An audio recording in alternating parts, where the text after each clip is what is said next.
जय हिंद। इस वीडियो में हम लोग गंगा नदी के बारे में बात करते हैं। ठीक है, तो गंगा नदी का जो है कुछ महत्वपूर्ण बिंदु की जानकारी को हम प्राप्त करते हैं।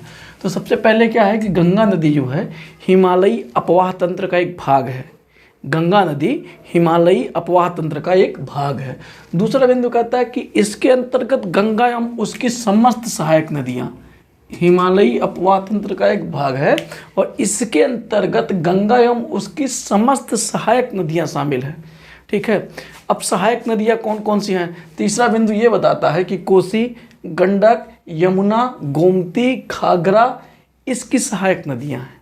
ठीक है, गंगा नदी की कोसी, गंडक, यमुना, गोमती, घाघरा सहायक नदियां हैं।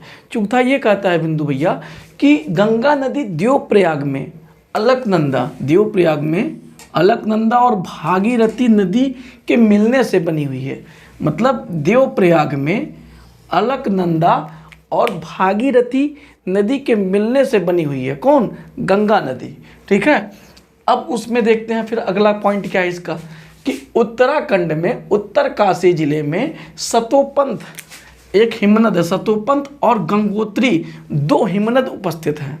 ठीक है, उत्तरकाशी जिले में, उत्तराखंड के उत्तरकाशी जिले में सतोपंथ और गंगोत्री दो हिमनद पाए जाते हैं, उपस्थित है। ठीक है, अब उसमें क्या है, सतोपंथ से मतलब सतोपंथ हिमनद से अलकनंदा नदी तथा गंगोत्री हिमनद से भागीरथी निकलती है।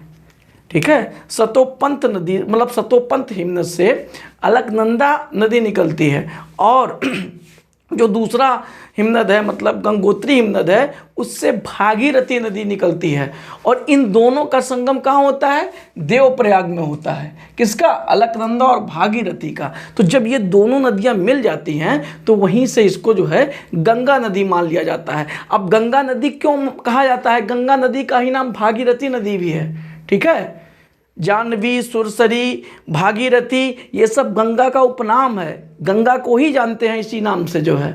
तो फिर अब देखो क्या होता है कि भागीरथी नदी के मिलने से बनी हुई है। अब ये हो गया। अब मतलब गंगा ही क्यों बोलते हैं? देखो अगला पंक्ति ये कहता है, अगला मतलब पॉइंट ये कहता है कि सतोपंथ से जिसे मतलब ये हो गया उद्गम गंगोत्री इसलिए बताया जाता है क्योंकि भागीरथी इसकी शीर्षवर्ती धारा है। शीर्षवर्ती मतलब सबसे लंबी जो धारा है वो भागीरथी नदी का है।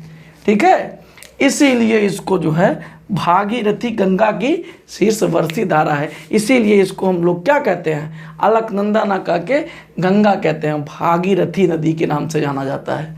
ठीक है, गंगा नदी विश्व के दो देशों में प्रवाहित होती है जिसमें पहला है भारत और दूसरा है बांग्लादेश। ठीक है, अगला बिंदु है कि विश्व में गंगा नदी की जो लंबाई हो 2525 किलोमीटर है। कितनी किलोमीटर है? 2525 किलोमीटर है। यानी गंगोत्री से लेकर बंगाल की खाड़ी तक जो गंगा की लंबाई है वो 2525 किलोमीटर है। अगला बिंदु कहता है कि भारत में 5 राज्यों से होकर गंगा जो है प्रभावित होती है, जिसमें पहले नंबर पर उत्तराखंड, दूसरे नंबर पर उत्तर प्रदेश, तीसरे नंबर पर बिहार, चौथे नंबर पर झारखंड और 5वें नंबर पर पश्चिम बंगाल। इसके जो क्रमागत जो है ये लिखे हुए हैं पॉइंट। ठीक है, अगला पॉइंट है कि भारत में गंगा नदी की कुल जो लंबाई है वो 2071 किलोमीटर है। और एक चीज़ और है कि बांग्लादेश में गंगा नदी को पद्मा के नाम से भी जाना जाता है। ठीक है, गंगा नदी को बांग्लादेश में पद्मा के नाम से भी जाना जाता है। ठीक है, और एक बिंदु और उत्तर प्रदेश स्पेशल में पूछता है गंगा नदी के बारे में कि जो गंगा नदी है वो सबसे पहले उत्तर प्रदेश के बिजनौर जिले में मतलब प्रवेश करती है।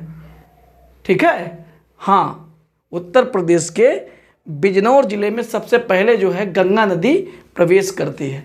अब एक चीज़ और देख लीजिए, ये मान लीजिए ये उत्तराखंड है, मैप में देख लीजिए भारत की जो है मैप में ये उत्तराखंड है। ठीक है, तो उत्तराखंड का जो ये मतलब भाग है तो उत्तराखंड में सबसे पहले क्या पाया जा रहा है? सबसे पहले सतोपंथ यानी सतोपंथ हिमनद पाया जा रहा है। सतोपंथ हिमनद से कौन नदी निकल रही है? अलकनंदा।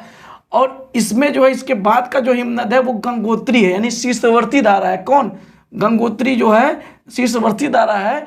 गंगोत्री हिमनद जो है मतलब शीर्षवर्ती है और इसको देखा जाए तो इसी में जो भागीरथी निकलती है इसको शीर्षवर्ती धारा के नाम से जानते हैं।